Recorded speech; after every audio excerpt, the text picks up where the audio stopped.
Sejam todos bem-vindos, bem-vindas. Obrigado por estarem aqui num sábado de manhã para assistir esse encontro. Eu vou introduzir um pouquinho sobre o que é esse evento. O Café com Jung é um evento que eu já faço há alguns anos. Eu administro aqui em Brasília e eu normalmente convido pessoas que têm ideias afins ou que podem de alguma maneira complementar os ensinamentos do psiquiatra suíço Carl Gustav Jung. Eu vou dar uma pequena introdução sobre ele daqui a pouco, para quem não conhece, mas tem muita informação, muitos vídeos na internet, inclusive de palestras anteriores que eu dei, que depois eu deixo também o meu site, se alguém quiser se aprofundar. Tudo que eu vou falar aqui hoje está mais aprofundado em outras palestras com temáticas que vão trabalhar esses temas. Hoje as palestras são mais curtas, normalmente eu encontro aqui na Paulus, eu divido inclusive com o João Rafael o espaço, que dá várias palestras também, é junguiano aqui em Brasília há muitos anos, e a gente faz palestras longas, de 3 horas, então as temáticas a gente consegue aprofundar um pouco mais. Só que o Café com Jung é um momento de confraternização, para a gente se conhecer, para a gente ampliar o conhecimento sobre a psicologia analítica e também temáticas afins. E hoje eu chamei o professor, Dr. Inlit Eder, para fazer a segunda parte, onde ele vai trazer aí uma análise da filosofia nietzschiana com um paralelo com a psicologia do inconsciente. E tem tudo a ver, como vocês vão ver em algumas citações que eu vou trazer aqui, com a ideia de Jung, e é uma das fontes que ele bebe. Então, quanto mais referências a gente vai tendo, mais a gente vai conseguindo ampliar os conceitos da psicologia analítica, que já são, por si só, bastante complexos, bastante densos. Às vezes a gente lê um livro introdutório da psicologia analítica, e aí a gente pensa, entendi, dá para entender o que ele está falando. E essa foi a minha experiência também. Em 2004, quando eu comecei os primeiros livros de Jung, quando eu peguei O Homem e Seus Símbolos, é um dos livros que normalmente as pessoas começam a estudar Jung, e é um livro excelente, só que é um livro introdutório. E um capítulo que o Jung tem lá, ele vai falar sobre vários conceitos. Então, um conceito, às vezes, que ele vai ter 3 livros para desenvolver, ali ele vai falar em poucos parágrafos. E é muito comum a gente ler Jung e ter a impressão que a gente entendeu.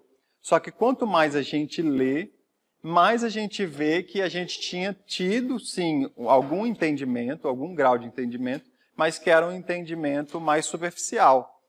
E há uns anos atrás, por que a ideia, a temática desse Café com Jung, normalmente a gente traz uma temática, e a temática é filosofia, por isso que eu coloquei aqui diálogos filosóficos. E o Jung, ele cita, em todas as obras dele, ele cita muitos filósofos. O tempo todo ele está embasando a sua teoria a partir da filosofia. De diversos tempos, de diversos povos, de diferentes culturas. Não é só a filosofia ocidental, grega. Não, ele pega, eu vou trazer aqui inclusive citações que mostra isso. E se a gente se sensibiliza para o estudo da filosofia, a gente começa a entender da onde o Jung tirou algumas ideias e como ele foi influenciado. E esse é um trabalho que eu observo que é muito pouco feito. Muito recentemente eu começo a perceber e ver vídeos na internet de alguns professores trazendo isso. Mas é algo recente. A maioria das pessoas pega Jung e fica com Jung. E aí tem lá Schopenhauer, Nietzsche, Goethe, Platão, Schiller, Santo Agostinho, que ele está citando o tempo todo, e isso fica meio de lado. Ele fala que ele tira Santo Agostinho e eu aceito. Essa é uma postura que você pode ter. Agora, outra coisa é você ler o Santo Agostinho, ler Confissões lá, que é um texto que ele tira muita referência, e você entender o que o Santo Agostinho estava falando, de onde Santo Agostinho falava, de que lugar, e depois entender, então agora eu estou entendendo essa crítica do Jung, né? Essa crítica ou essa referência. E meu nome é Guilherme Labarrelli, desculpe, devia ter falado isso logo no início, mas para quem não me conhece, hoje tem muitos rostos novos, né? Sejam todos muito bem-vindos e bem-vindas. Eu sou professor de psicologia analítica em diversas temáticas e sou psicólogo de base, né? Base clínica, especialista em psicologia analítica junguiana. E para começar, então, uma breve introdução, não vou ampliar muito, porque a gente encontra muito material sobre isso, né? E o nosso tempo é curto. Sobre quem foi Carl Gustav Jung. Para quem chegou aqui e não tem essa ideia, Carl Gustav Jung foi um psiquiatra suíço e ele foi o fundador da psicologia analítica, também conhecido como psicologia junguiana. Alguns usam o termo de psicanálise junguiana, né? Ou colocam o Jung na categoria de psicanálise, mas esse é um erro categórico. Né? O Jung ele desenvolveu, desde o início, uma linha própria de pensamento. Né? O que fica muito claro num livro, que eu vou trazer algumas citações, Memórias, Sonhos e Reflexões. O Jung ele começa a pensar a sua teoria já quase na adolescência, né? 16 anos, ele já estava refletindo sobre alguns conceitos que ele vai desenvolver. Então, ele encontrou Freud, trabalhou com Freud durante 6 anos, fizeram colaborações juntas, analisaram sonhos um dos outros. Eu vou trazer até um curtíssimo trecho de uma entrevista da BBC, onde ele fala um pouco sobre Freud. Mas ele tem a sua linha de pensamento própria e, fundamentalmente, a base, né, da teoria dos dois são diferentes. Né? A psicanálise segue um método redutivo, né, mais voltada para o paradigma materialista, e daí Nietzsche dialoga, eu acho, até mais com Freud do que com Jung, nesse aspecto.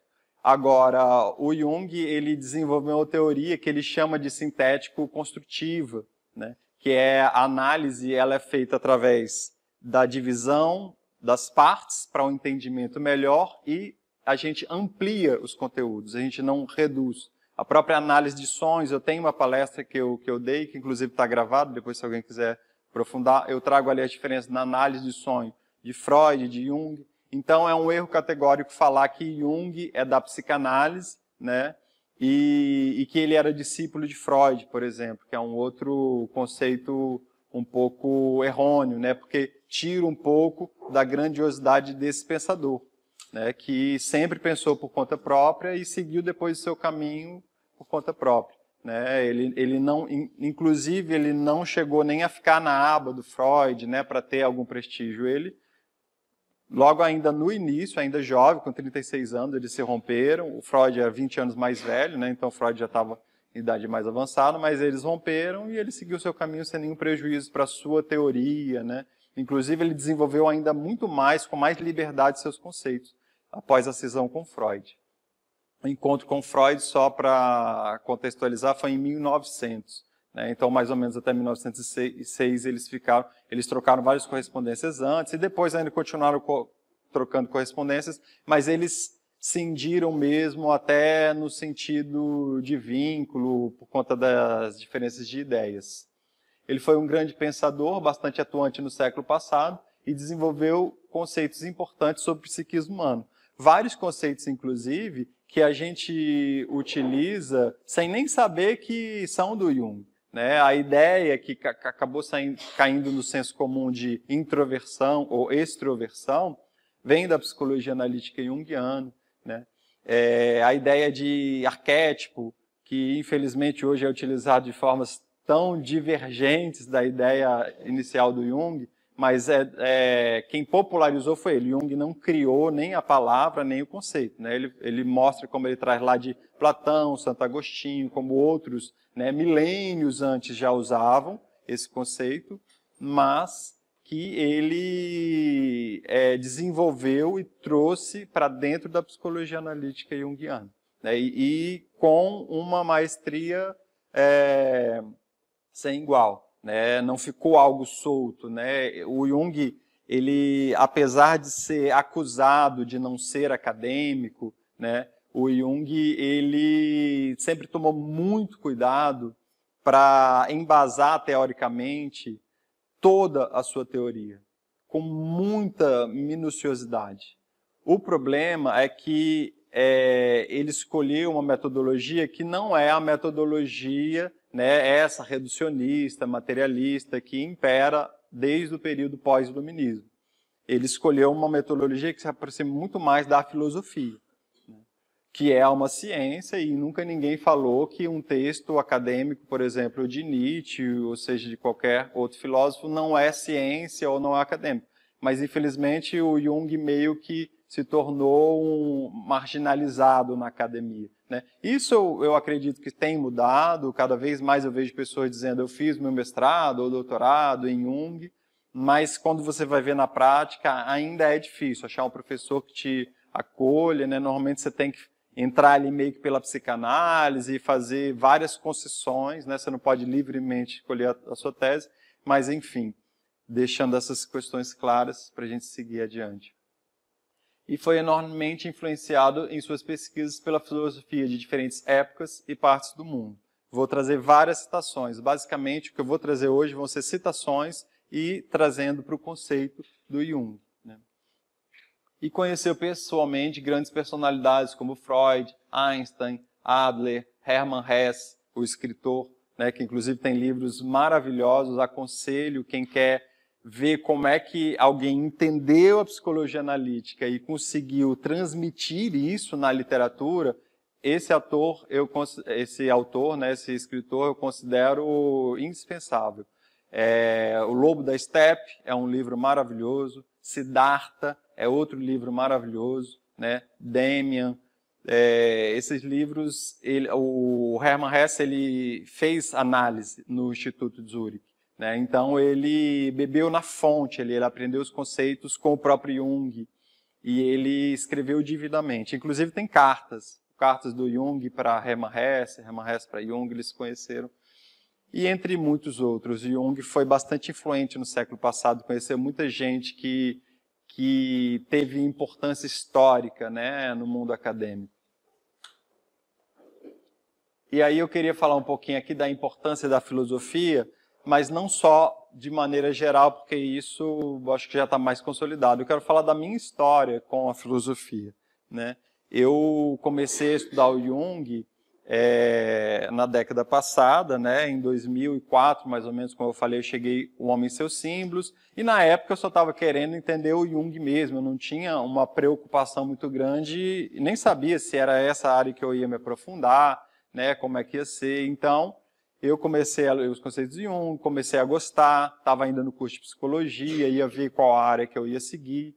Tive um professor, que foi o Moacir Rodrigues, que era uma pessoa influente, infelizmente já faleceu, né, que eu tive aula com ele, comecei a fazer um curso com ele e depois fiz uma pós-graduação. E daí eu fui aprofundando e sempre lendo as obras completas e começando a entender os conceitos, mas como eu disse anteriormente também, o tempo todo o Jung estava citando filósofos. O tempo todo ele estava citando filósofos. E num primeiro momento, na primeira leitura, eu só tinha essa postura. Bom, se o Jung está dizendo é isso, né? Eu vou acreditar. Eu até tive filosofia clássica no curso de psicologia, mas são 2 semestres muito corridos, né, você vê ali alguns pré-socráticos, socráticos, né, e morre aí, é pouca coisa.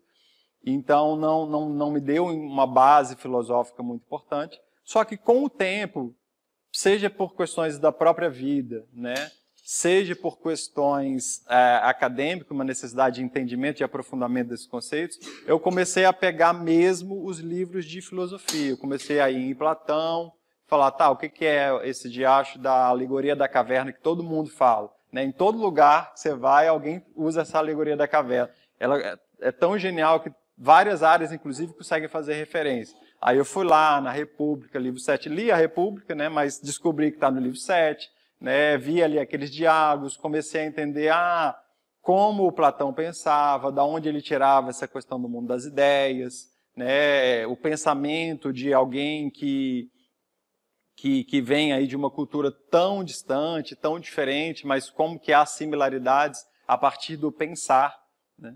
E o Jung, claro, também foi muito antes de mim, estudando, e ele vem, né, o Jung, enquanto suíço, ele tinha uma educação diferente da nossa. Não que todo aluno sabia muito de filosofia na Suíça do século passado, né? Mas era uma matéria que estava ali, né? O Jung deu aula na Faculdade de Basileia junto de Nietzsche. Nietzsche dava aula na Faculdade de Basileia, né? O Jung via Nietzsche, né? E conhecia histórias do Nietzsche, né? Então é um lugar diferente ali. Você ter um tipo de troca e uma influência filosófica muito mais próxima, né?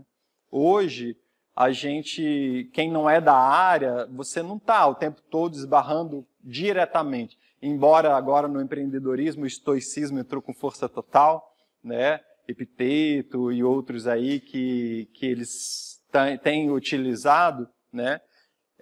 A filosofia para embasar as suas teorias, enfim, as suas teses, as suas técnicas. A gente não tem esse contato. Então eu percebi que na minha própria vida, para a minha própria experiência, né, do dia a dia, o estudo da filosofia me ajudou a entender mais sobre algumas coisas, como a vida funciona, como as coisas funcionam, né, coisas que eu já pensava, que eu ampliei, eu tive a oportunidade de ampliar. Li vários filósofos que pensam de forma diferente, né, trazem premissas diferentes de mim. A última palestra eu falei sobre o sentido da vida. E eu trouxe vários trechos de alguns filósofos, né? Eu trouxe ali, por exemplo, o Albert Camus, que para mim é uma pessoa que é um desafio de entender, né? A filosofia do absurdo, o homem absurdo, né? A vida sem sentido de Camus, o estrangeiro, né? Esses personagens tão impactantes, mas eu comecei a gostar de ser desafiado a olhar por outros viés, né? Pensar de forma diferente, sair da caixinha, como dizem hoje, né, na linguagem moderna, e me ajudou muito. Então, pensando nisso, o tanto que me ajudou na minha vida pessoal, na prática clínica também, eu tenho utilizado muito filosofia, né? Aristóteles traz esse conceito, às vezes a pessoa traz uma reflexão, eu falo, que interessante, para ampliar eu trago, Aristóteles pensava algo parecido, né? Platão, e tantos outros, né? Santo Agostinho, quando a pessoa está muito presa ali na questão dos pecados, eu trago, vamos ver aqui as ideias de Santo Agostinho, o que ele falava sobre isso, né? Então tem me ajudado na clínica, tem me ajudado na minha vida pessoal, e eu pensei, é importante falar sobre isso, fazer um evento sensibilizando as pessoas, quem não é da área, que seja para a sua vida pessoal, como para mim também serve muito, e quem é da área, entender que para se aprofundar mais, né, na compreensão de vários conceitos do Jung, estudar a filosofia na base, nos autores, é de suma importância, né? Alguns filósofos são mais acessíveis do que outros, né? Eu trago até um slide onde o Jung traz uma crítica a Hegel, que é muito complexo, né? Mas outros não, outros são bem tranquilos. Se você pegar um diálogo de Platão, você entende o que ele está falando ali. São questões profundas, é claro que você tem que parar e pensar, todo filósofo tem que pensar bastante, né? Mas tem essa ideia de que ler filosofia no autor, na base, é muito difícil. E não é, alguns são, né? Alguns são. Kant é bastante difícil, Hegel, né? Tem as suas peculiaridades, mas de maneira geral você consegue pegar Nietzsche, ler um aforismo, parar ali e ficar dias pensando, né? Mas você entende as palavras que ele está falando, né? E é possível ir ampliando à medida que você vai pegando mais referências.